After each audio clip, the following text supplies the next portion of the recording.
Hello and welcome. You are listening to episode 77 of the Nearly Men Video Games podcast, coming to you live from Twitch in Scotland on Thursday the 10th of December 2020.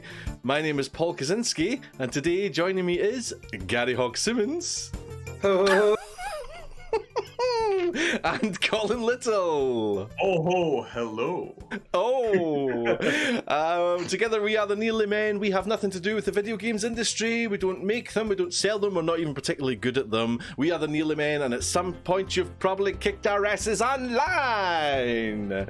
Oh, I got through it. Yes. Not one mix-up. Not one mix-up there. 7 episodes, and he's finally learned the opening. Still reading me bits out, mate. Still reading me bits out. You know, for some reason, when you said 2020, I thought you were going to say 2017, and I don't know why. Do you know, that's one of those moments where you realise you've been driving for ages and you've not actually concentrated on driving, because I had no idea that I said a year. I didn't know there was a year in there. I've just put that in. There you go. Good evening, everyone. How are you doing? It's nice to see you. Colin and Gary, how are you, fellas? Well, thank you very much. Dude, this beard is tickling my nose, so I'm just going to be sorting myself all day. His beard is black, there's soot on his sack, his nose is ticklish too. When Gary gets stuck up the chimney, achoo, achoo, achoo. I can't believe that we are 30 seconds into this podcast and you've already mentioned Gary Sack. This is a friendly podcast, I'll remind you. A friendly. I don't know what you're alluding to. I'm talking about a receptacle for carrying presents. I think I made it worse. For those I'm best at Santa Claus. I think I made it worse. I was just about to say that, Gary, yes. We're all Christmased up. Following Gary's lead, I have to say, he arrived in full Santa costume, and Colin and I went, we better get Santa hats or something quick. Santaception with a double done. Well, I was quite comfortable, just had my t-shirt on and all that, because I've been wearing my Christmas jumper on my streams on my own channel. I was like, I'll just no bother about it. And then I saw bloody Have Yourself a Blunderful Christmas turning up, and I was like, right, well, I better go on with it then. So here we go, I've got my fanboy jumper on again. Beautiful.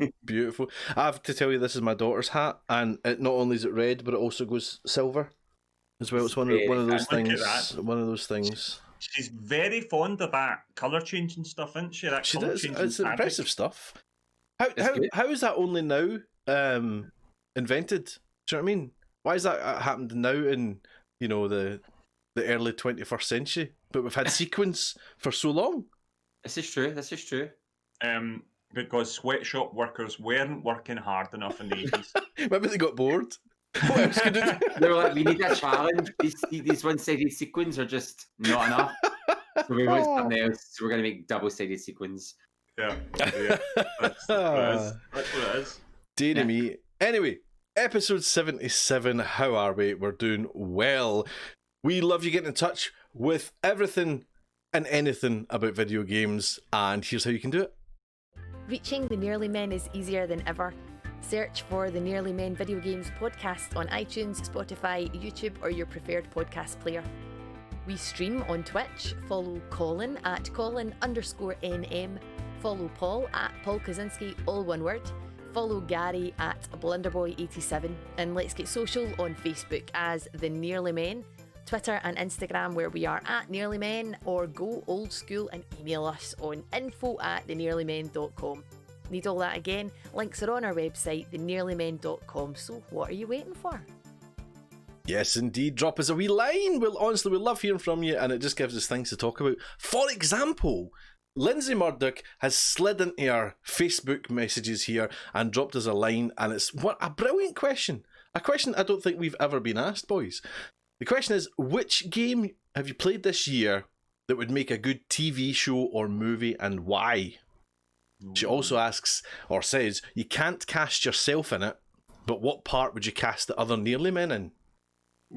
There's a question for you. Has anybody got one? I do. Yep. Go for it. Go for it. So, I think Ghost of Tsushima would make a great TV show. Because it's like you could do all the little bits in the island and all the little like half-hour, 45-minute TV shows episode where it's got to go and build up the kind of the war effort and then up to a big finale crescendo battle. And if I was to cast it nearly, man, now this is a bit dangerous. No, I think I can. I'll need to get my Sean Connery makeup on. No, I think I would cast Paul Kaczynski as the head of the Mongols because they don't exist anymore. Oh, okay, and he's fat. Yeah, that was it, wasn't it? And you play mean really well, so I think he spits oil on people and sets them alight, and we've seen you in spoiler. So like it happens at the start of the game. So I think you'd be really good at that nasty, passive aggressive. Excellent, like it. Mongol He is because he's dead Empire pal, isn't he? He's that kind of horrible, slimy. I'm your pal, but I'll kill you. Aye. It's giving me the absolute fear by because I've just got images of Paul wearing the John Wayne makeup from that film where he played Genghis Khan.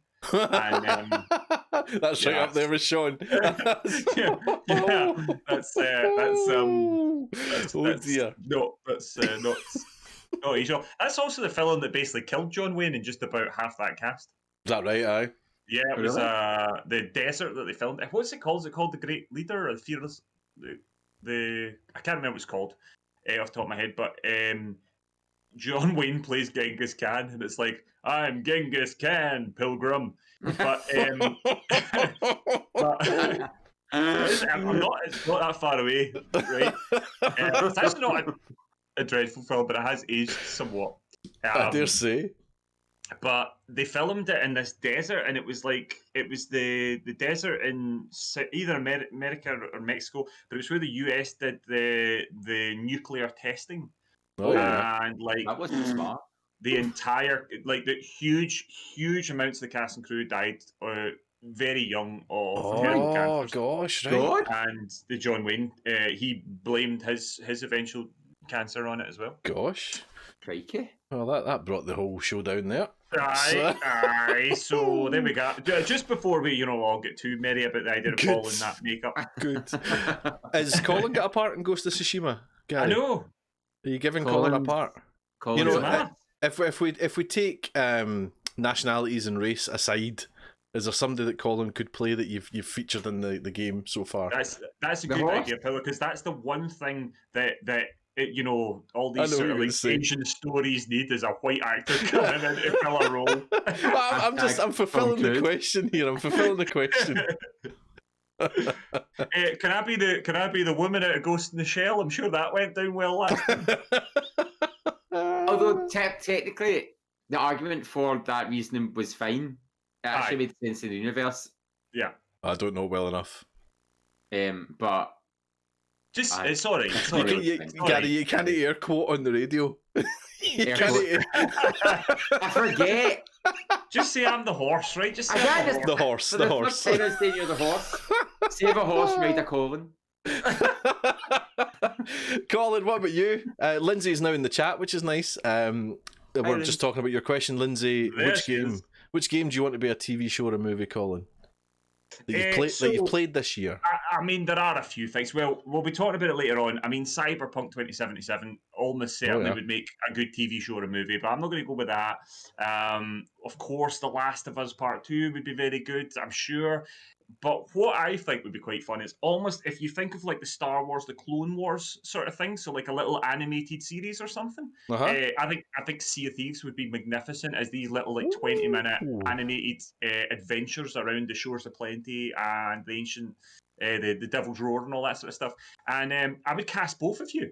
Oh, excellent. Paolo would actually be so. Anyone that's seen Paul play Sea of Thieves, his character in Sea of Thieves is the most rotund character in the world, right? I see a theme forming here.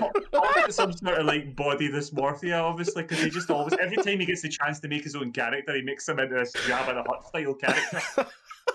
Nobody said Jabba the Hutt. Nobody brought up Jabba the Hutt. You see if these characters rather unnaturally swole. Unbelievable. Which is not representative of Paul Kaczynski, I must say. Well, I don't know about that. You're no Skelf, Paolo, but you're this is true. You know that. This is true. You know that. That'd be good if we see a Thieves animation. That's quite good. So we'd have Paolo, and because of the shape, he'd be like Captain Cannonball or something like that. And then Blunderboy would be a sort of torn-faced sort of Sea of Thieves denier character called Admiral Sass. Yes, who kind of grudgingly gets dragged along on adventures with Captain Cannonball, but just ends up having a whale of a time every time he does it. Would he I look really like? didn't enjoy it. Would he look like the KFC Colonel as Gary did when we streamed one night? He would look exactly like that. Exactly like that. Except so it'd be a sort of Space Jam thing. So Paul would be animated, but Gary would be like Michael Jordan style. Oh yes, yes. Live action. I want that now. Commission that now. That is brilliant. I can't follow that now. I can't follow that. The only thing I could think of is Red Dead, which I've played this year. It would make a brilliant TV show. And do you know, I was going to say Red Dead 1, but Red Dead 2 would be quite good. You would have to be Arthur Morgan, Colin, because you're my cowboy. You're my cowboy, baby. Oh, I like that. But here's the shock casting. Gary is Dutch. Yeah? Dutch Vanderland, yes. Oh, I'd be a good Dutch. You would be a good Dutch. I would. But I still want to keep your sassiness though as well. I don't want it to be like Dutch was. I want a Gary Dutch. Just Gary going about going, rude. It's all part of the plan. and me just going, rude, you shot my hat. And me just going, you shot my hat. That was the hand movement. Oh, you need to look that. If you're an audio listener, you need to go and look at that hand movement the guy did. It was glorious. That's exactly it. Exactly it. You go rob that bank, bitch. and just in the distance, just in the background, would just be Paul murdering puppies, I believe.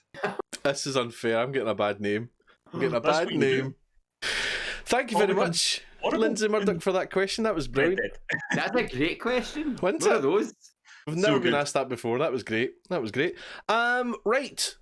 Moving on, ladies and gentlemen, to some news. Now, there was a big game out this week, out today actually, wasn't it? Yeah. And it is, of course, Cyberpunk 2077. Now, I've not touched it. I've installed it. I've not touched it. Gary, you've essentially created your character, I think. I played like the first 10 minutes just to see how it plays. It plays nice. But Colin Little had a good wee stream of it today. So you're probably the one to speak about this, Colin, more than anybody else. Yeah. So yeah, I've probably played about 4 hours-ish of it today. I streamed for about an hour and a half. Didn't do an awful lot. I'm not convinced it really works well on stream, especially not on my stream where there's all the nonsense happening, you know, like Shiver Me Timbers and all that stuff happening. Kind of breaks the flow of it a little bit. Address the big thing first. Address the big thing that's really kind of bringing it down is the bugs. There's as we know, it was kind of essentially embargoed on console. Nobody was allowed to play it on console, and they gave everybody PC versions. So essentially saying PC version is the best, and it was full of bugs, game breaking bugs, I believe, as well. And I've had a visual bug that had palm trees popping up in my car, and I was like, "What is happening?" So from it's all very well and good. Somebody who's played through the whole game and talks about these bugs and all that, and I played Jedi Fallen Order and I didn't have one bug, whereas you guys had quite a few and things. So it's just your play. So how have you found the bugs so far, Colin? Well, the interesting thing is that so I'm playing it on PlayStation 5, which there isn't a PlayStation 5 version of the game right now. There's not an Xbox Series X version of the game right now. What there is an a PS4 and an Xbox version of the game. And subsequently, there's a PS Pro and an Xbox One X version of the game, right? So there's sort of these, like, one version of the game and like a sort of 1.5 version of the game, but there's not a next-gen console version yet. That's coming at the start of the year. It seems that the PS Pro version of the game isn't terrible. The Xbox One X game isn't terrible. The base Xbox One and the base PS4 games are really bad, apparently. Like, the graphics, I have seen footage of it, and the graphics are appalling. I saw Jordan Midler, who's the reviewer for BBC The Social, Scottish reviewer and streamer and journalist, is currently reviewing the game. Didn't get a console codes until the day before yesterday. Yesterday he got his PlayStation code eventually. He was rather concerned about the fact that they weren't sending out codes. And he has played about 12 hours of the game, and he's had 12 hard crashes. He's had bugs everywhere. And he was saying on Twitter he cannot believe that this game's passed certification on consoles. Gosh. He is shocked big time about how badly it is. I have to say, I was reading some of his tweets about it, and I was like, oh god, I've just bought the game. What's this going to be like? I have had a few bugs, nothing major, and I've not had a single crash. And I'm running it on PS5. It's a strange one because I kind of wish they'd delayed it a little bit. They did. They did. I know, but that's the problem, because they did delay it. But if they delayed it and it still come out a bit of a bloody mess, I think they would have been better delaying it a little longer. The rumour I was hearing. No, on you go. Sorry, on you go. No. My issue is this game was announced in 2012. This is not a next-gen game. This is a now past-gen game. Mm-hmm. This is a PS4, Xbox One era game. They have been developing it for 8 years with these consoles in mind. It is shocking that these consoles have been let down so badly, and I'm sure they'll patch it, and I'm sure they'll get it working. But that's really poor. And I can't help but feel there's people who have been waiting on this game for years to play on their PS4 and Xbox One, and have been a little bit, I think they've been let down by CD Projekt Red, and I'm pretty disappointed about that, because that is a real smack in the mouth for people that were waiting, that pre-ordered the game, that bought it on launch. And honestly, it's now become a meme. There's people using like footage or screen grabs of Vice City and all that sort of stuff to say this is what the game looks like on PS4. But I've seen real footage of it from streams, and it is appalling at points. The pop in. I saw a car stop or a sort of apartment block, and you literally sit and count. It's like 9 seconds, and then suddenly the sort of textures on the front of the building pop in, like 9 seconds, and in game the car's like 20 feet away from it. It's quite staggering, the problems that's happening, and I have no doubt they'll patch it. But it's just really disappointing that this is their launch date, and I'm annoyed for CD Projekt Red as well, because what I've played of the game is really remarkable. You can tell that this is going to be a brilliant game. You can tell they've put a lot of effort in it, so it's really strange that it's in this bad a shape on those consoles. As I said, I'm not having major issues on PS5, but it is a little bit underwhelming. And I kind of wish they had just delayed it a little bit longer and actually had a next-gen version, because I'm now facing that way where I've got the game, I'm probably going to play it through the next month or two, and then by the time the patch comes out, I might be done with the game. That's the danger, isn't it? I might be done with the game, and that will be disappointing, because it is clearly a gorgeous looking game, but it's on PS5 at the moment.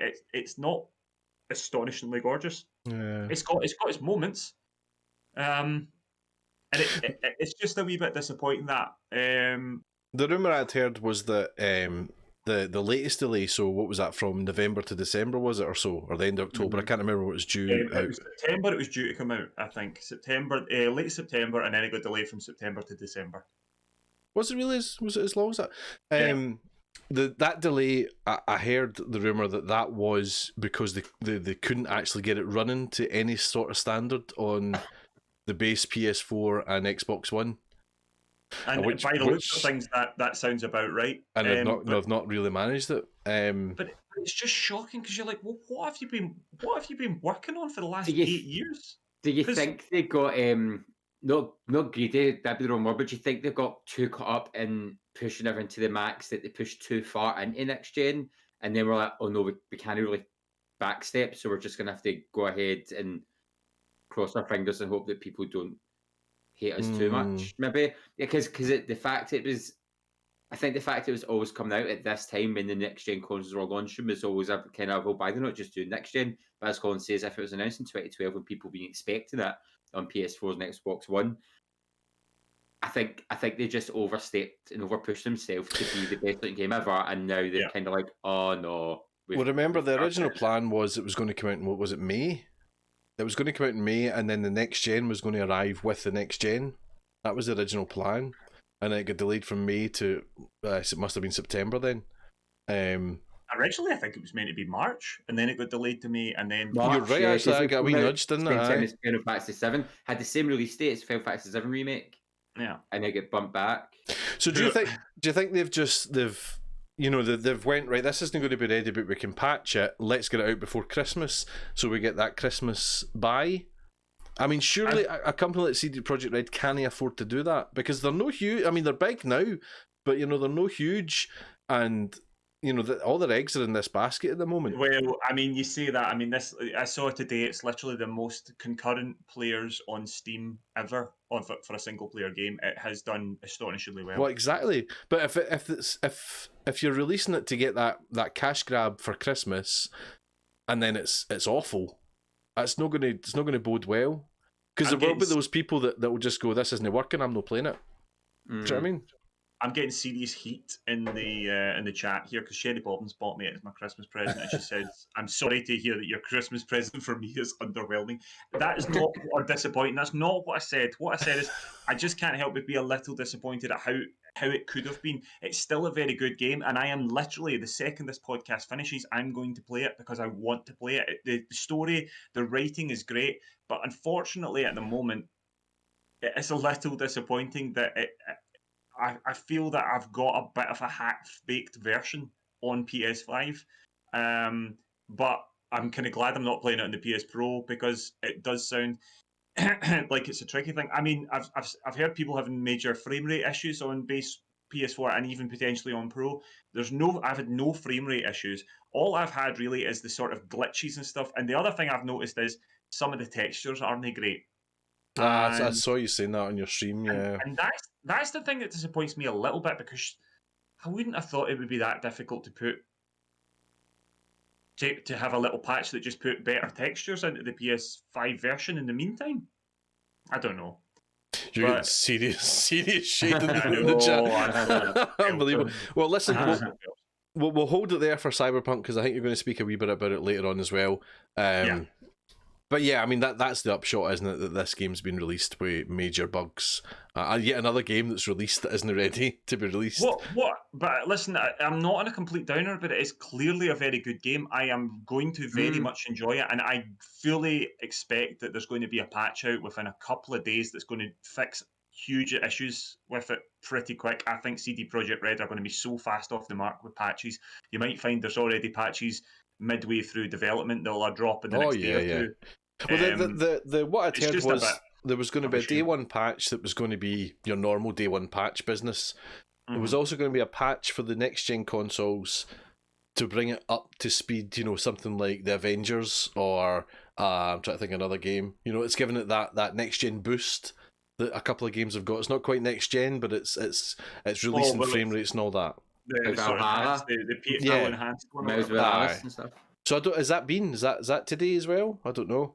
No, what they did say is that the PS5 sort of like version of the game via backwards compatible makes use of the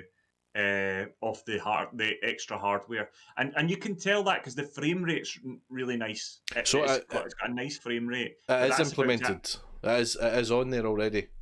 Well, I believe so. They haven't gone into specifics. The patch notes don't say much. But I don't know. I mean, Jordan Midler's having cataclysmic problems with it. I've had no crashes yet.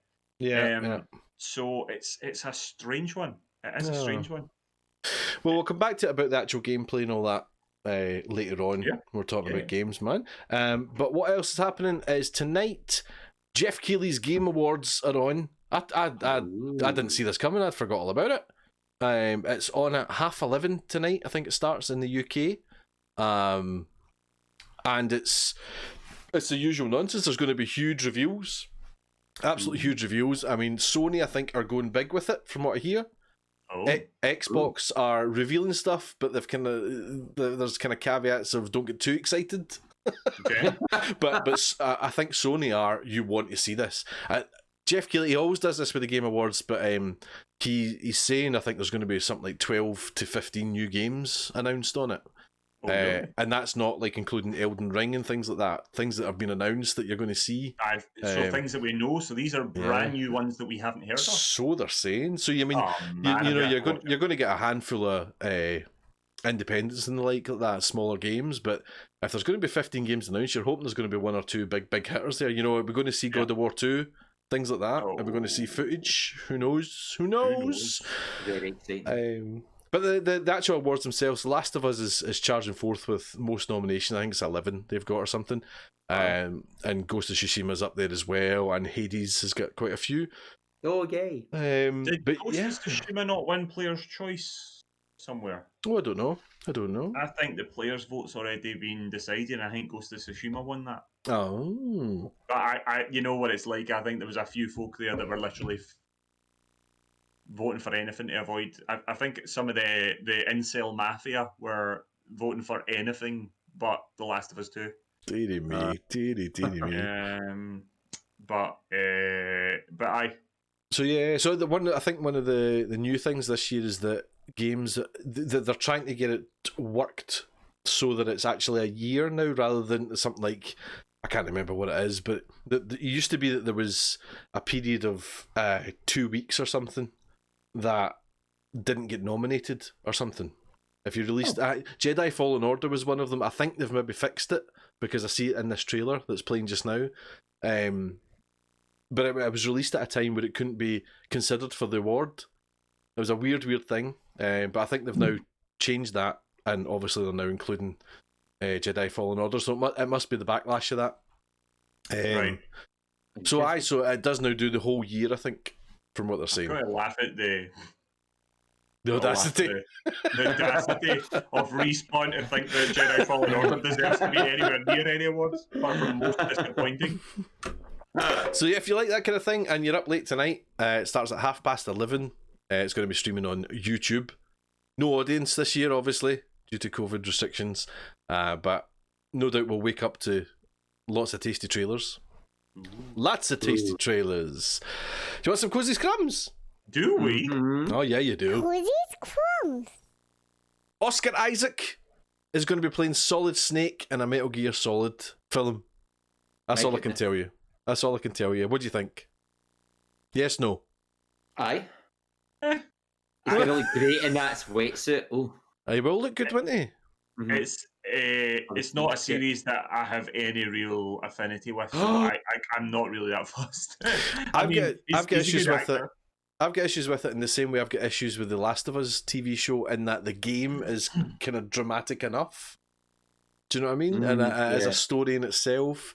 So with Last of Us going down a different route and not having Joel and Ellie and having different stories like Fireflies and things like that appeals to me more. Whereas this is obviously going down the snake route, as it were, madam. Is it a remake of Metal Gear Solid, or is it? That's what I'm wondering. Or That's what I don't know. That's what I don't know. Because I don't know if it's it could be other missions that he did that we've not seen. Are bonkers, They're properly bizarre. I hope he gets the snake voice right though, because if he doesn't get that right, it'll just be a bit. Yeah, fair play. Destiny 2 is getting cross-play in 2021. Destiny 2 is still going. It's got a big patch, next gen patch, and I think it landed this week actually. So could have done with its new shiny gubbins and all that. And PS5 and Xbox Series X now have fancier versions of Destiny, and it's also on Game Pass as well. If you have Game Pass, I think it's at the frame rate's mass. I think the Crucible frame rate on Xbox Series X is 120 frames per second. Oh, faster than the speeding eye. Only in the Crucible, as far as I'm aware. So that's the sort of PvP team deathmatch stuff. But 105 field of view now as well. Oh, right, okay. I don't know what any of that stuff means. That made me sick. It's how much you can see. How much you can see in front of you is wider. that made me a bit sick. I get a bit Aye. when you get that sort of fisheye. Oh, I feeling in don't like games, it. I get a bit ill. Don't like it at all. And your last come today is xCloud is finally going to be on iOS, and it's coming to PC as well in spring 2021. So I don't know if you know, but Apple essentially blocked Xbox from making an app for iOS. So they've now got around it by you're going to use a mobile browser to play xCloud on iOS devices. You can play through the Xbox app, I believe, on PC, but that's in spring 2021. I love that the Microsoft and Apple Macintosh beef is still going from the 90s. In fact, the 80s. It's brutal. Brutal. So that's your Cozy's Crumbs. Tasty. Right. I've got a surprise for you two. Oh, jeez. Because every now and again, I don't know if you know people, but every now and again, Colin slips a wee cheeky quiz on me. Log or Mog. I couldn't remember the Harold McMillan one. What was that called? Video game Ellen versus or Harold McMillan or something like that. I don't know. It was a bit contrived. I mean, they're all quite contrived, but that was more contrived. Well, gentlemen, tonight I'm putting you two on the spot. Oh, happy Christmas! And we're going to play Trump or Dump. Trump or Dump. Is this... And I would choose Dump. I would always choose Dump. This is down the same route as the ones you've done, Colin. I've essentially nicked your thing. Why does it smell of Cheetos and I deliberately put him on chicken? top of you. So it's the same scenario. Is this something that Donald Trump has said, or is it a dialogue dump? Okay. All my lawyers will be in touch. Right. So it's very straightforward. I'm going to ask you both the same question, and you're going to get to both answer. Now, usually in situations like this, it always end up that the other person just has to say the opposite thing to win. But we'll give it a go, and we'll take turns at going first, is what we'll do. So, first of all, we'll start with Colin. Colin, I want you to tell me if this is something Donald Trump has said, or if it's a video game dialogue dump. Okay. In life, you have to rely on the past, and that's called history.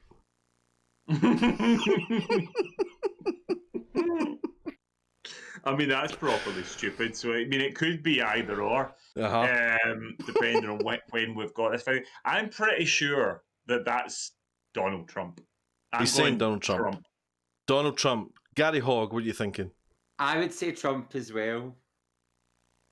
It is indeed Donald Trump. Yay! Point each. Love it. So we'll come to you, Gary. Okay. Is this Trump or dump? You can't undo what you've already done, but you can face up to it.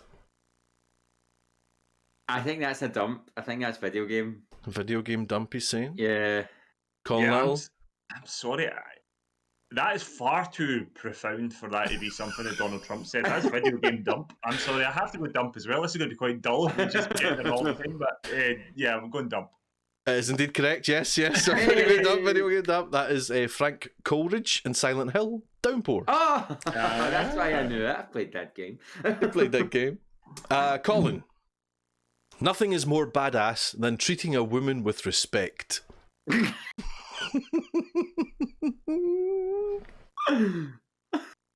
I mean,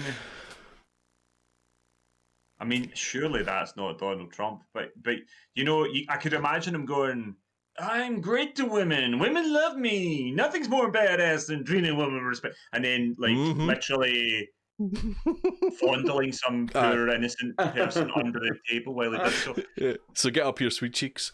Yeah. Okay, I'm going to go Trump. It's going Trump. Gary Hogg? I'm going to go dump for this one. It's going dump. It is dialogue dump. It's a dialogue dump. It's Mr. Torg from Borderlands 2. Torg, is that right? Borderlands? Borderlands 2, shut it. Number 4, and we're with Gary here. While Bette Midler is an extremely unattractive woman, I refuse to say that because I always insist on being politically correct. Oh no. No, this is really hard because him and Bette Midler had beef. And then I'm like, but then I'm like, it could be something like the Dream Daddy Simulator game where they're like, like, could you repeat the quote for I me? can. While Bette Midler is an extremely unattractive woman, I refuse to say that because I always insist on being politically correct. Oh, this is so difficult. It's the unattractive women thing that sticks to me, so I'm going to say Trump. Trump. Okay. Yeah. Oh. Okay, Trump. Now, I think Trump definitely did say something about Bette Midler being unattractive. But I'm not convinced even he's stupid enough to say that. But I can't think what bloody... I mean, unless it was like a South Park game or something, I can't think of a game that would actually be that satirical. Oh, and I'm in danger of losing my own game here, but... right, Gary, what did you go? Did you go Trump? I went Trump, yeah. Right, okay, I'll go dump. Going dump. It was indeed Donald Trump. Nah, Donald Trump in 2012. Was it that long ago? 2012. Gosh. Colin, we're coming to you. Yeah. When you see the other side chopping off heads, waterboarding doesn't sound very severe.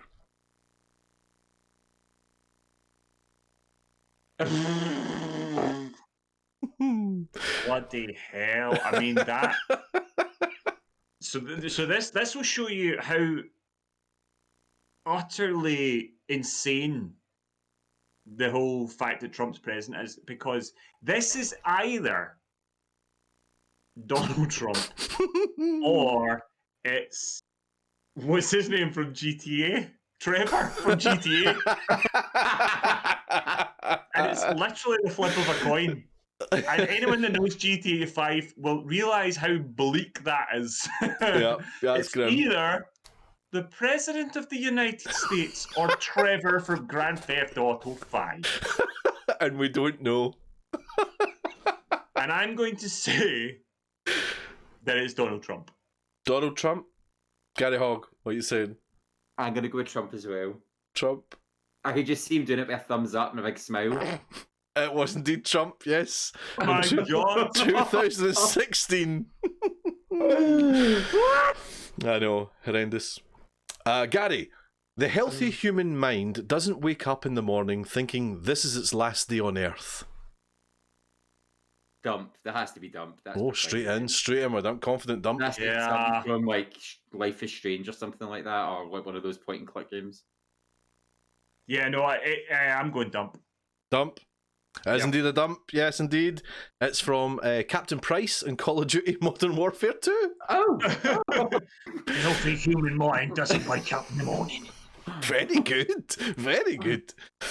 Number 7. Colin Little, we're coming to you. Okay. When life gives you lemons, don't make lemonade.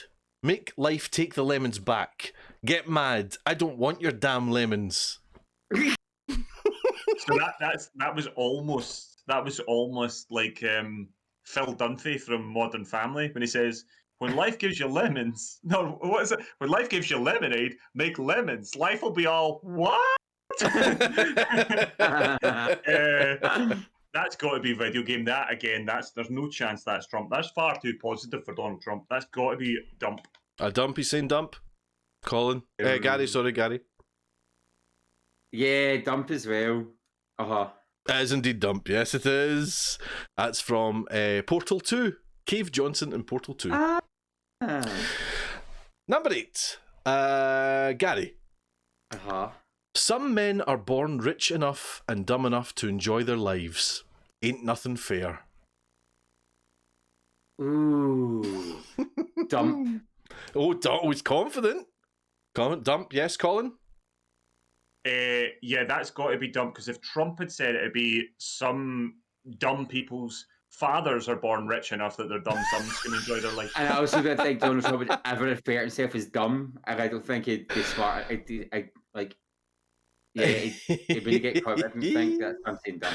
It is indeed dump. It is John Marston from Red Dead Redemption. Oh! God bless him.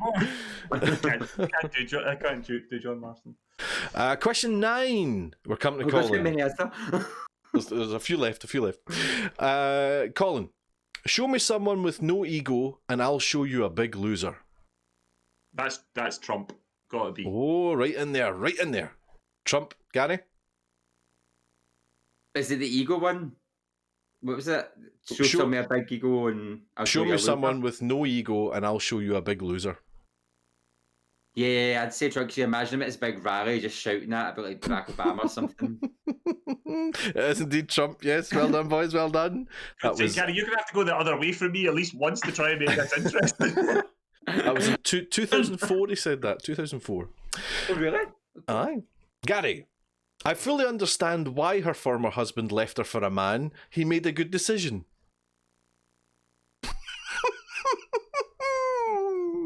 It's another Trevor one. Oh. No, Trump hates the gays, so I'm going to say it's a dump. You say it's a dump? Okay. I spend a lot of time on Twitter, so God. I know that this is, in fact, the President of the United States. No way. I'm pretty sure that this is Donald Trump. You are correct. Oh. It is Trump. It wasn't 2012. 2012. I have no idea. How outrageous is that, though? That then a nation voted that man president. Question 11, Colin. Yes. I thought you were my greatest enemy when all along you were my best friend.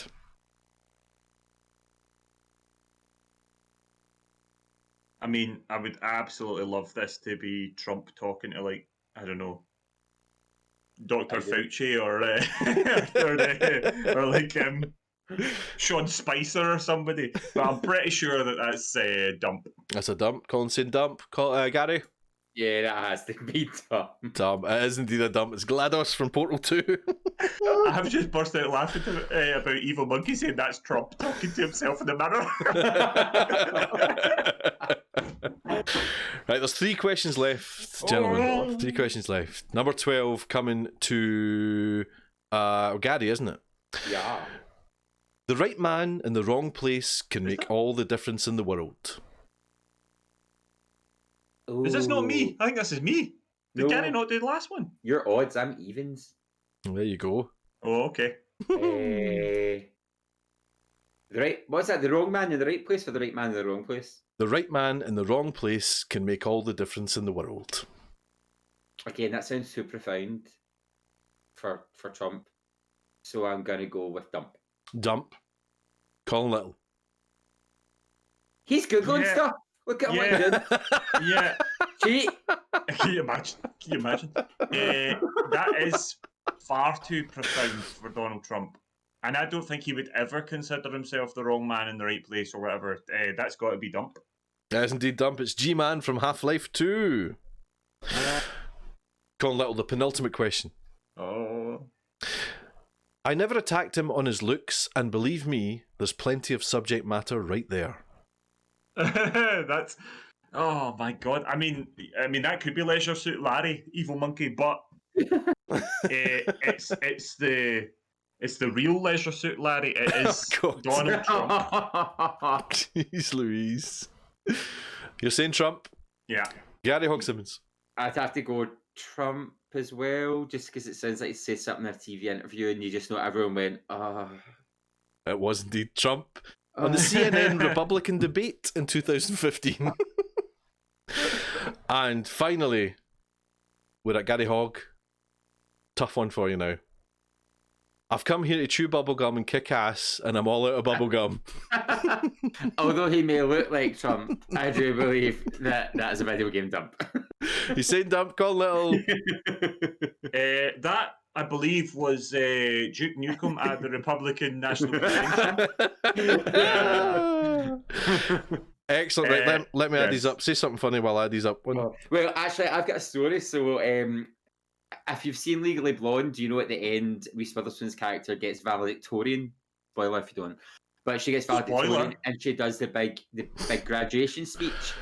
someone rewrote that speech for Trump and he delivers it, and somebody spliced the footage next to each other, and they've like used a thesaurus to change like one word, and it is like her final line is, "You guys, we did it," and he's like, "Everyone, we did it," and you're just like, oh no, man. Oh, it's so funny. I can't believe you just ripped off Legally Blonde. Ladies and gentlemen, the inaugural winner of Trump or Dump by 1 point is Gary Hogg-Simmons. Gary Hogg-Simmons. Christmas came early. Colin is raging. Furious. That's my first ever one as well. Yeah. This causes copyright, Colin. It'll. Exactly. I expect royalties. Everyone in the chat going, "Oh my god, this is the most amazing idea ever!" I know. Right, here's some freebies for you then, gentlemen. Games with Gold. From the 16th of November to the 15th of December, you're getting Swim Sanity, a shooter. These are all on all Xbox platforms. 1st of December to the 31st of December, it's The Raven Remastered, a mystery adventure. 1st of December to the 15th of December, it's Saints Row Get Out of Hell, action shooter. 16th of December to 31st of December, Stacking, puzzle game. And 16th of December to the 15th of January, Bleed 2, arcade. Do you know, I've just realised that the way they're now laid out, because they're on all platforms, we can lay that out a bit better and it'll be a bit easier to say, because there's stuff that's the same dates, I think. Well, maybe there's not, actually. Oh, I got excited there. I got excited.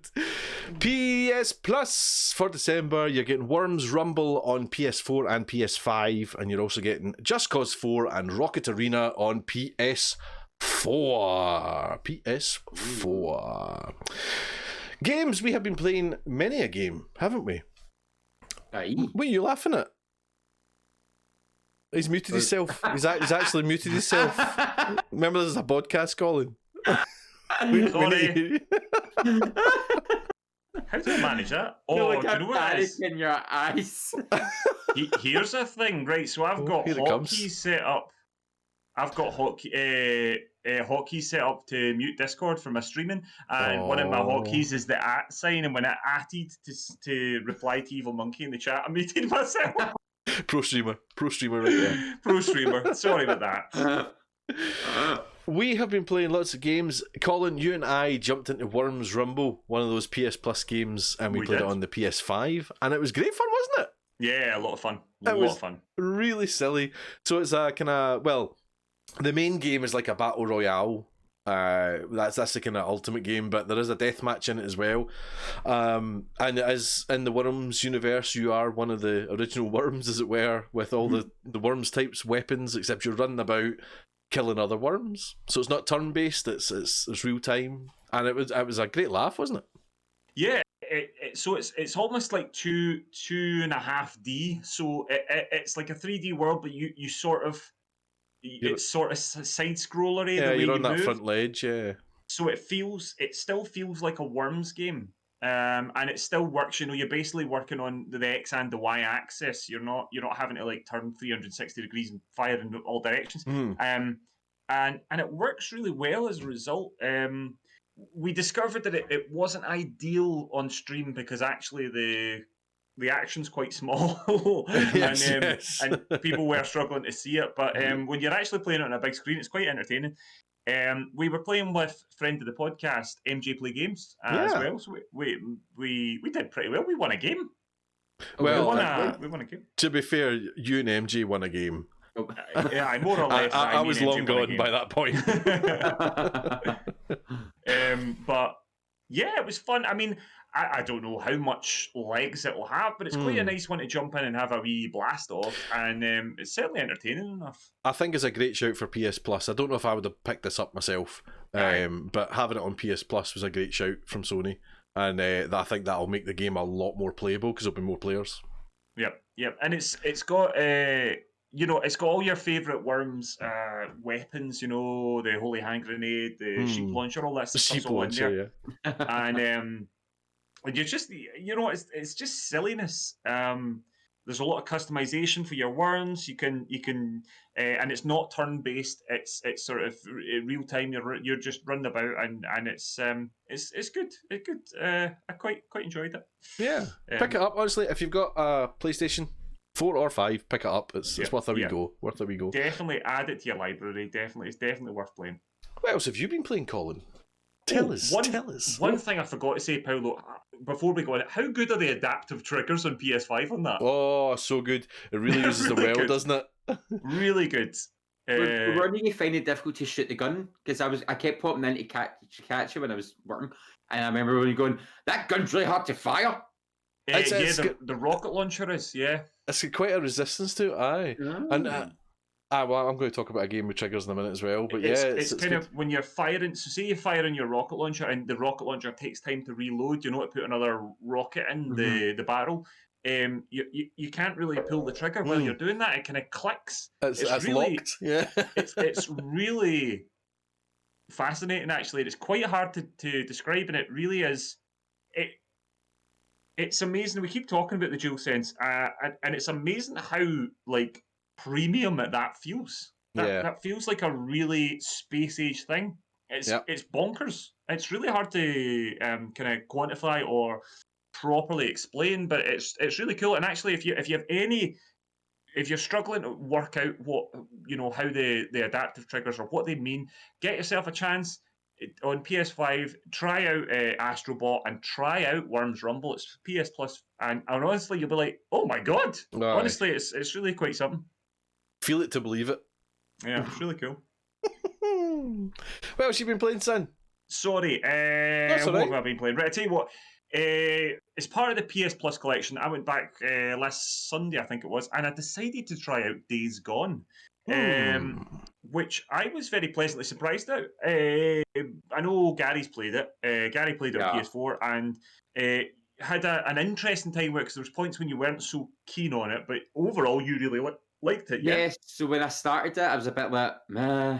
And then I left it for ages, if you remember. And then when my PlayStation my streaming stuff started working again, I went back to it. No, I didn't. I finished it before then. But I went back to it and I pushed through it. And then I get to a bit I really enjoyed. And then when I get to the third act, I was back to it and oh, this feels a bit like 3 games mushed into one. So for me, there was pacing issues, as in they put too much into one game. I would like to it could have been separate games in my mind. But I did, by the end, I was going around doing all the collectibles. I liked the character by the end, so I did have a kind of a rocky journey with it. But then that maybe made it a good game because I wasn't just like, this is amazing from the very start. So, but by the end of it, I did enjoy it. I was quite pleasantly surprised with it. Obviously, so it's like all the backwards compatible games on PS5. If the game has a PS Pro Enhanced Edition, that's what you get on backwards compatibility. So you're basically getting with letterboxing and things. You're getting a kind of dynamic 4K. You're not getting a native 4K resolution, but you're getting kind of the sort of easier equivalent of it. It looks really sharp. It's running at a solid 60 frames basically the entire time. And one of the things about Days Gone is you can get these massive hordes of, they call them freakers rather than zombies, and they come after you, and there's hundreds of them. And it's really quite a frightening sight actually, because they come at you so fast. It's not a slow moving horde, they're swarming at you. And it handles all that no bother at all. I mean, the PS5's clearly got wads of space to deal with it. So it's probably, you're seeing a lot of these games running at their absolute best. I really enjoyed it. We had a lovely time on stream. We were having a good laugh with it, and I kind of cringed when I saw this game in development. This guy was backwards baseball cap, and he's called Deacon St. John, and I was just like, oh, this seems like a very old-fashioned game.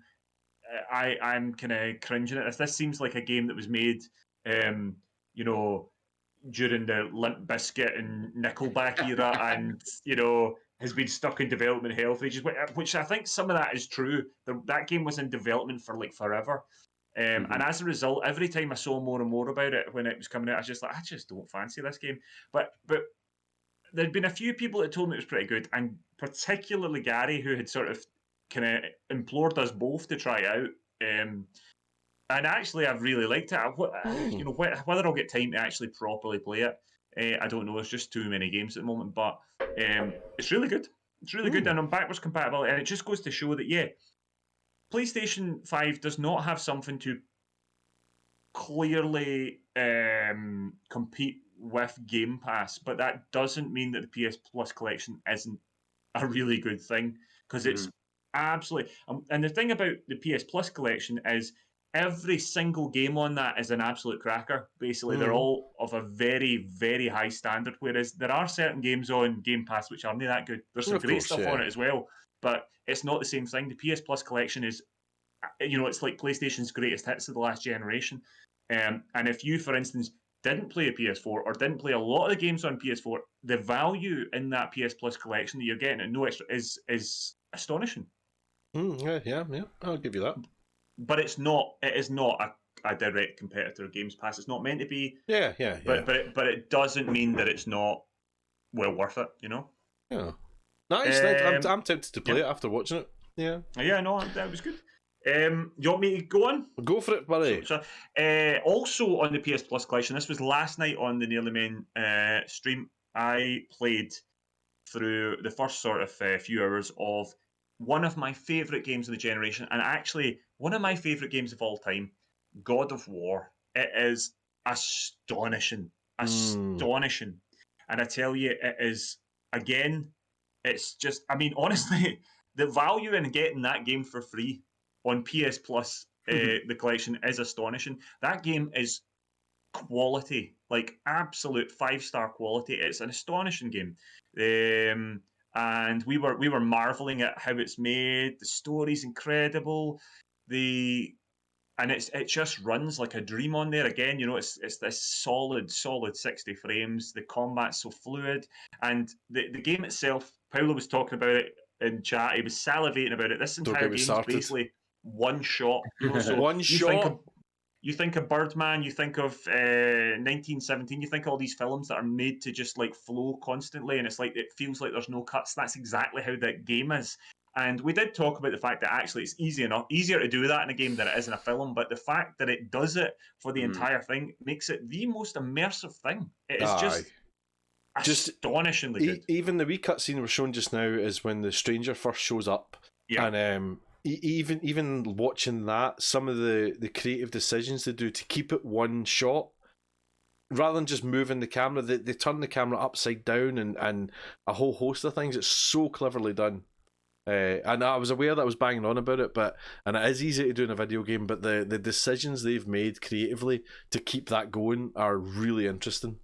Yeah, and Cory Barlog is the director of the game, right? And he's definitely worth checking out on Twitter. He's a really good guy, very funny guy. In fact, people keep talking about God of War on Twitter, and he keeps replying saying never heard of it and all that. It's very, very amusing. But he is an absolute genius. It's a proper sort of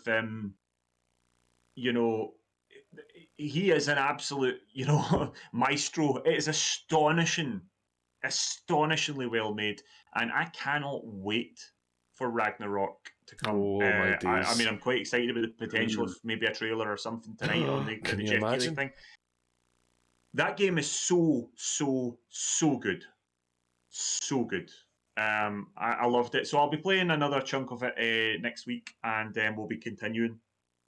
See, you couldn't do that in a film. You couldn't do that in a film. The strangers just punched Kratos, right? He punched him an uppercut, and Kratos went over the top of a house and fell down the other side, hitting the house and landing on the ground. And the camera went with him and went through the hole that he made in the house. Yeah, and that's the thing, that this particular fight in particular, this outdoes Man of Steel, this outdoes Marvel in these sort of like superhero battles. It is astonishing. Yeah. He punches a guy through a mountain at one point, like properly through it. It is fabulous. Very good. And the dramatic tension, when I first saw this, when this first happened, the first time I ever played it, I had my heart in my mouth the entire way through it. It's I cannot talk up this game enough. It's wonderful. Go and play it, everyone. Go and play it. Yeah. You want to talk any more about Cyberpunk? All I will say about Cyberpunk is, there's sort of two sides to the story at the moment, and there is no denying that the sort of this whole thing about the consoles has left a bit of a bad taste in the mouth for people at the moment. I have no doubt that it will be fixed. I have no doubt it will be fixed pretty quick. What I will say is, it's a hell of a game. What I've played off it so far, it is a proper meaty RPG. The scope of design, the scope of ambition in it is astonishing, and I am really liking it. What I would say to people is, if you are planning to buy this game, hold off. Hold off for just a little while. Now he tells me. Well, I know. Well, I never got a chance to 18 play it hours before. too late. I would have told you. In fact, I told you the second I saw you bought it. I went, you maybe should. I knew. Yes. If you're gonna get this game, hold off a couple of weeks, I would say, and you get. I mean, we kind of had to get it because it's like literally the biggest reveal, the last big release of the year. Literally everybody's talking about it, so we wanted to get a hold of it and talk about it. But it will be good. It's going to be excellent.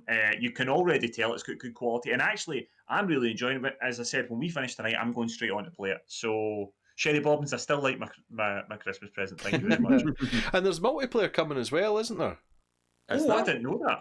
I think there's multiplayer. I'm sure they said something like the multiplayer for this is going to be nothing like what you think it's going to be.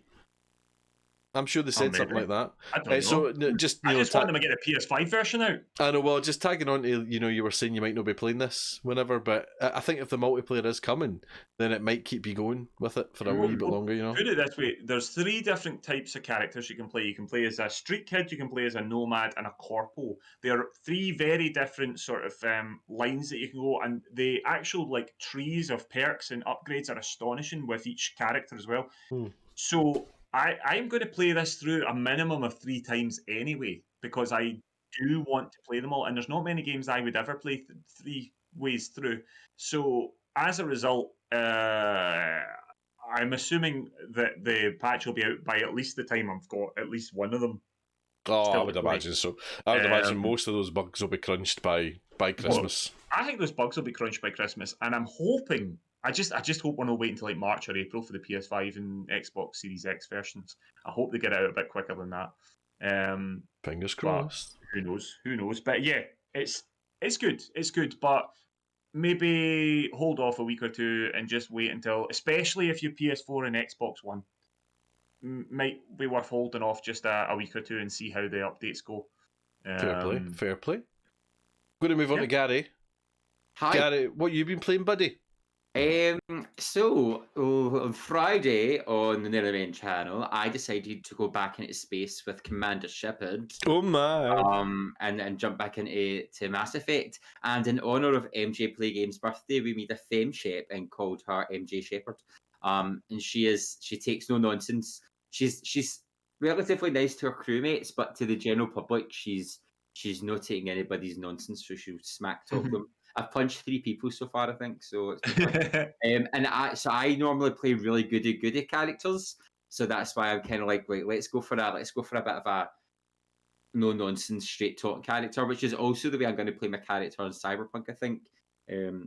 So I've jumped back at Mass Effect. It's interesting going back to it because it's so old now. Like, I couldn't believe how old it looked. Yeah. One of the main reasons I got an Xbox as well when I saw this was coming out for not the PlayStation 3, I was like, oh, definitely get an Xbox 360. A few funny weird glitches. At one point I was crouched against the wall and my arms were like stuck above my elbows or stuck above my ears, but I was still shooting a gun through my stomach. I was like, I don't know what's happening. And it's compared to the later games in this series, it is quite slow, but it's nice going back. It feels like a familiar friend, like going back to the Citadel and doing the original mission. And we've just completed like the first story beat, I'd say, getting Shepard initiated. I won't talk about the story too much because, I mean, people might never have played it and might want to play it after this. But yeah, it's weird how plasticky they look. I was kind of like, oh dear. I almost skipped this and just went straight into Mass Effect 2 because Mass Effect 2 is just I think Mass Effect 2 is the best in the series. But I think replaying this will help me appreciate Mass Effect 2 again that much more. But it's good. It's weird how things come back to you, like names of really small characters pop back at your mind just before you meet them, and you're shouting their names out before you start the conversation. So it's fun going back, and it is such a solid game though. Like, yeah, I think you forget why it was so well praised, and then when you go back, it's like, this is why. I was talking to you, Paul, about it because remember I said I go in Mass Effect, and you're like, "Oh, I was going to play the remaster." It'll be interesting to see how different the remaster is too. Yeah, and that'll be quite a good talking point as well because I'll yeah. just go. And then I'm wondering how far it'll be. How far away it'll be from it. I'm trying to figure out how much of an overhaul they can do to the game without building it for the ground up, basically. Because I know they were kind of trying to fix some things to be more in line with the later games or something. Right. Okay. But I don't know if they scrapped that because it was too big a job or whatever. But and again, it's one of those games you can play so many different ways. It's interesting to see how people play it. But no, it's lots of fun. It was like people in the chat were loving it. Colin Mack, he came in and was gushing all over it. He was like, "I love this game," and then we were talking about how old it is, and then we're like, "Oh, we're so old." But no, it's good, and I'm looking forward to going back. We're away to find Liara next. Oh my! Get to go to Normandy and blast off into space and do every side mission available. Excellent. And you're back on the Nearly Men channel with that on Friday? Tomorrow, actually? Yeah, tomorrow night. I'll be continuing with Mass Effect, me and MJ Shepherd. Happy days. You've been playing another game as well that looks bonkers. What is that? I have. So on my channel, I was looking for something festive and Sunday to play. So I literally put Christmas into Steam, and I found Cthulhu Saves Christmas. Of course you did. So Cthulhu Saves Christmas is a sequel to Cthulhu Saves the World, which I've never played, but I'm going to go back and play it. And basically, it starts with Cthulhu in his bed, and it's towards the night before Christmas, and all through I can't remember how you pronounce it. They rewrite the words to the night before Christmas, and Cthulhu wakes up to a present, and he never normally gets presents because he's in the naughty list because he's Cthulhu. Destroy the world. Of course. This seems fair enough. And he opens the present anyway, and it sucks all his power away. And he's like, "I'm going to kill Santa." So you start off by going to kill Santa. So you leave your house, I guess his house, and he lives in the cliffs of insanity. And when he's climbing the cliffs, he meets a wee girl getting attacked by demons. And he saves her, and she's Crystal Claus, Santa's granddaughter. And he's like, "I want to kill your granda." And she's like, "No, the Sinister Six Santa stealers have taken him kidnapped, and they're holding Christmas hostage. If you help me save him, he'll give you anything you want." He's like, "Enough power to destroy Earth?" And she's like, "Yeah, sure, why not?" And he's like, "Oh." But it's really adorable because it's really meta. Like he talks to the narrator and he threatens the narrator, and they know they're in a video game, and like they poke fun of themselves, and they poke fun at other games. They poke fun of Frozen. Like that's Jack Frost that I'm fighting up there, and he's like, "I'm a tutorial boss." What? Oh man! And it's a traditional RPG. It's kind of original Final Fantasy style, but it's got a really cool system where you've got 4 moves you can equip, and then you've got 3 insanity moves, which are random every time a battle starts, but tend to be a bit stronger. But once you use a move, it gets depleted, and you've got to refresh for a round, which makes you defend. But then it recharges your core abilities, but you get new random abilities. So it's quite an interesting battle system as well.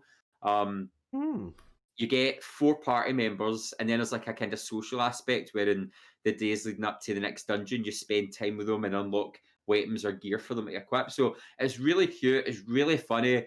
The comedy is quite dark. Like a reindeer gets shot out the sky, and then she's like, "And now we can heal the reindeer." And Cthulhu's like, "We will not heal the reindeer. We can only do one thing a day, according to the narrator. And because we've spoke to the reindeer, we can't heal him." And he's like, he's like, "No, go to that hospital and get seen at your own time." And I was doing voices for all the characters on Sunday as well, although Cthulhu had like 12 different voices, so I get kind of confused. But it's lots of fun. It's quite a short game. I think it's about 6 hours, and I'm about 2.5 hours into it. We've defeated 3 of the Sinister Six Santa Stealers. And it's just it's lots of fun. I caught a little bit of the stream, and it was very fun.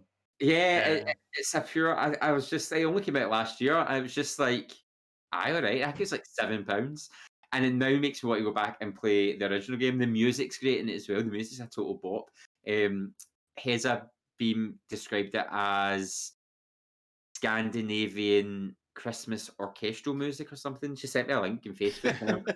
It was bizarre, but if you're looking for a little Christmas game, go pick it up on Steam and the Switch. It's so much fun. It's fantastic. Nice. I've only got a couple of games to talk about. On the Nearly Men channel, I started playing Control on Monday night, and do you know, I love this game. I thought it was really good. It's, you know, I'd played through Quantum Break recently, and this is also by Remedy. Is this the first game since Quantum Break? I'm not sure actually.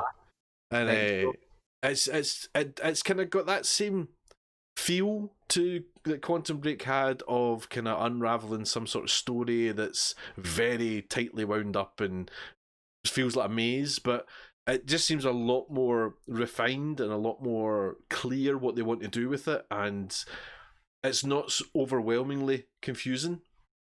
It's just confusing enough to make you interested, I thought. And the combat is way better. Gary Hogg-Simmons sent me a WhatsApp after it, and it summed it up perfectly, and it was that Control was the best Star Wars game of last year. Yeah. And that is exactly right. Right. I've not even played it, and I will agree. It's so much fun, and it's the first game I've played in a good while that I can't wait to go back to. You know, I can't wait to stream on Monday.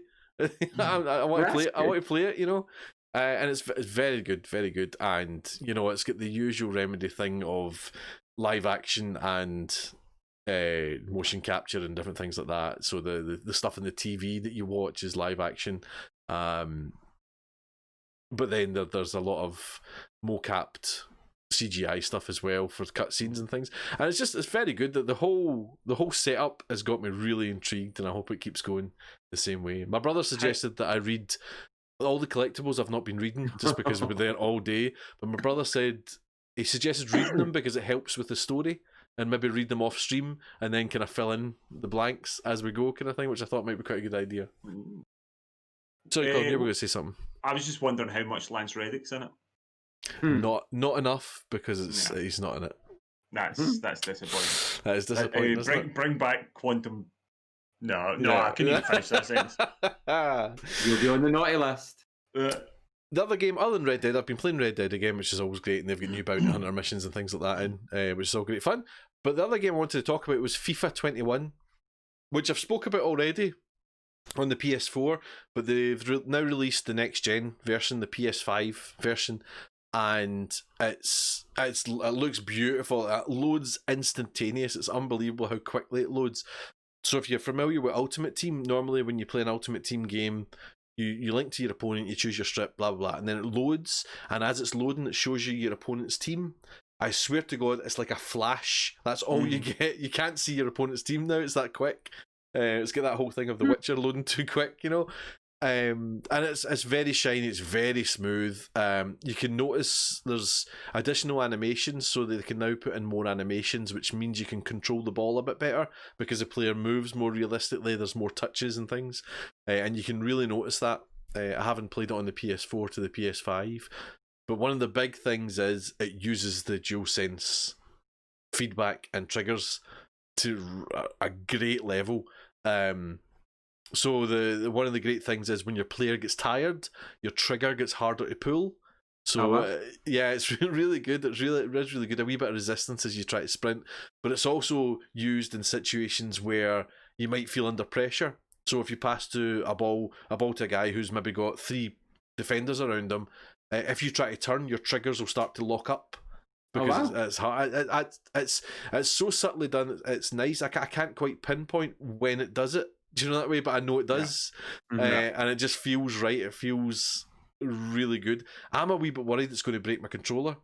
It genuinely feels like because you're feeling you're pulling really hard on it, clinking, and you can hear it kind of click to release and things like that. It's really, really quite full on. But I think for the good, and yeah, I mean the game's just looks great. And it's got all different cinematics and things like that as well. So it's a real boost from the PS4 version. It's more than of a jump than I thought it would be. I thought it was going to be a wee bit of a patch in and just kind of we'll make it look a wee bit better and add in a few other things. But it's enough of a jump for me to go that's quite next gen. And animations are really impressive. They are. I mean, it's to the point where I think it was Jose Keenan was in my stream and he was playing it as well. And it's the usual thing of it was a cutscene and his wife thought it was a football game, thought it was just a footy on the telly. You know, because you're not looking at it intently, you just kind of glance at it. So I was watching. I've seen little bits of Paulo play it, and it does. I'm always a bit skeptical of FIFA every year, but this particularly this PlayStation 5 update really has made a bit of a difference to it. I was also watching Motherwell footballer Tony Watt streaming this today. I saw him play a bit of it today, and the goal celebration animations when the players all crowd one another, and the camera gets right in amongst them all as well. Yeah. It's really impressive, actually. I was like, that looks so real. Like, I mean, he was playing as Motherwell, and it was the Scottish Premiership, so you know, the players don't really look like the players in any way. But the way the bodies were moving and all that were really quite impressive. I mean, that's what Zlatan's going to look like soon when he's called Zlatan or something. But totally. Another great thing with the next gen stuff as well is it's got big moment goals. I think I spoke about last time on the podcast. So that, you know, if you're like 1-0 down, if you score in the last minute, it's a bigger celebration from the crowd and everybody. And I did do that. I scored in the last minute, and it was a huge celebration. Hundreds of players piled on. The manager ran on and jumped on and all that. It was really good. It's just another wee layer to that realism and enjoyment of the game. And I have to say, I loved that wee dink over the keeper you did there as well, Paulo. I've Sweet, isn't it? I've seen Paulo do that in real life. Once or twice every week, and sometimes he actually scores it. Hey, happy day, guys. Now, do you want to know what the listeners have been doing? Do we? Yeah, you do. Queen of the North was in touch. Queen of the North. She was on the Discord. She said, I'm hoping that Santa brings me The Last of Us Part 2, as I only played the first game in the later half of this year and thoroughly enjoyed it. And luckily not had the second game spoiled for me, so I can't wait to start that adventure. Yeah. Well, what happens is, right? Dan Satosa was on the Discord as well. He says he's been flipping between Red Dead and FIFA 21. A bit like myself, to be honest. At Jamesy42 on the Twitter, he says he's been slowly getting addicted to Red Dead Online. Oh yeah. And he had a wee go at Stranded Deep and died by jellyfish, which is a typical Jamesy way to go. It happens to us all. Wait till the giant squids get involved. Uh-oh. Nat Pacino was on the Discord, and Nat Pacino sent us a wee message, Gary and Colin. Sent us a wee kind of aged 6 message. Hi, my name is Nat Pacino, and I very much enjoy all the Nearly Men stuff. I'm just reading it as it was printed. It was written in crayon. Yep. It is good. You all play the games very well and are funny. I hope one day to very much play a game with you all, the Nearly Men. Kind regards, Nat Pacino from Glasgow, Scotland. You're not in Glasgow, Hen. Don't try and creep into Glasgow, Hen. We come under Glasgow.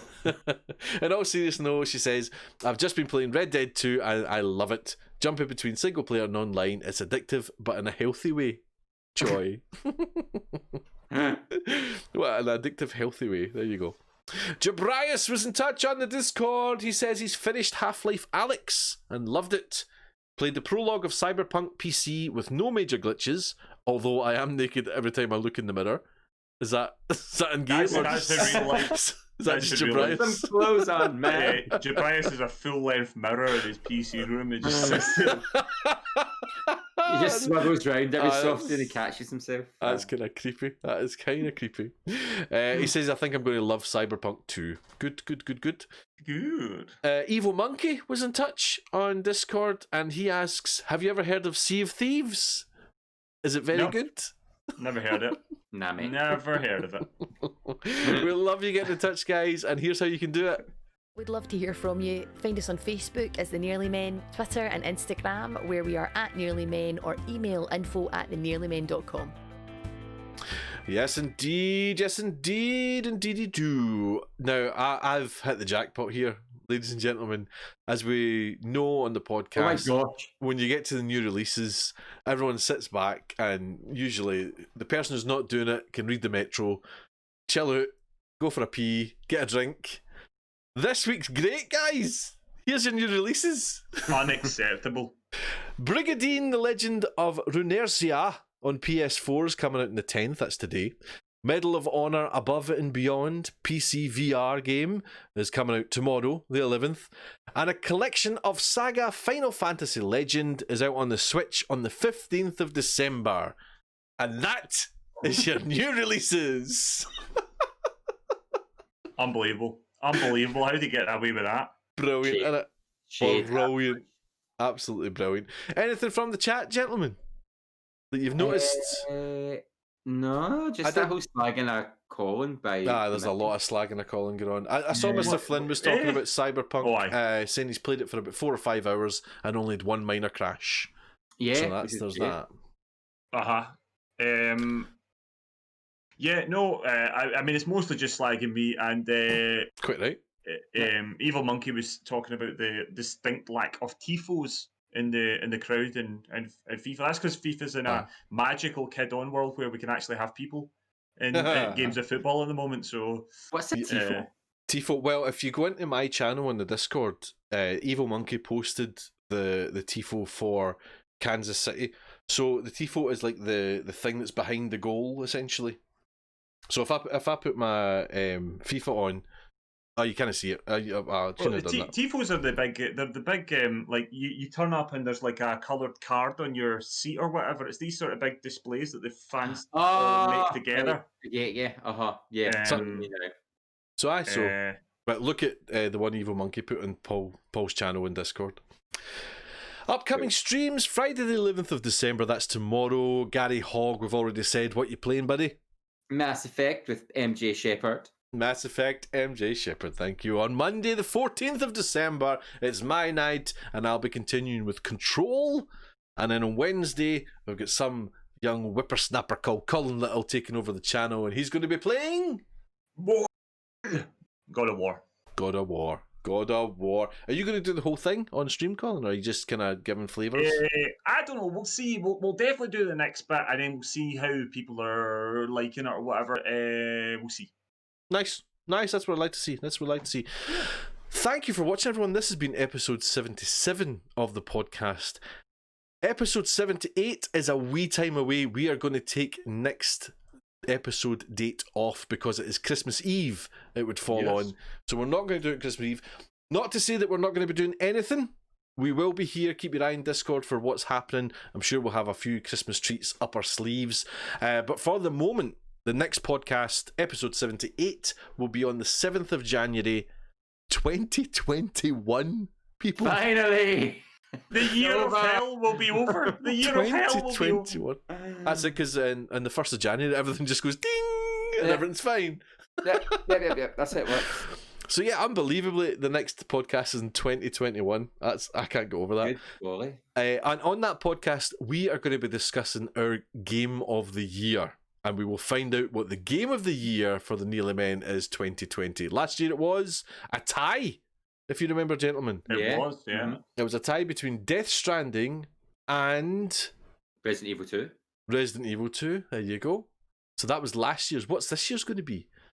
I think I know it might win, but then I don't know. Well, we definitely know a few games that are going to be in contention. Indeed. So please join us for that. In the meantime, guys, thank you so much for watching. Gary, say goodbye. Have a cool you. Look at that. I mean, you can't get better than that. Colin, say goodbye. Yeah, I can't do better than that. Bye. Should have went with Colin first. Yeah. See you later, guys. Have a nice Christmas. Bye-bye.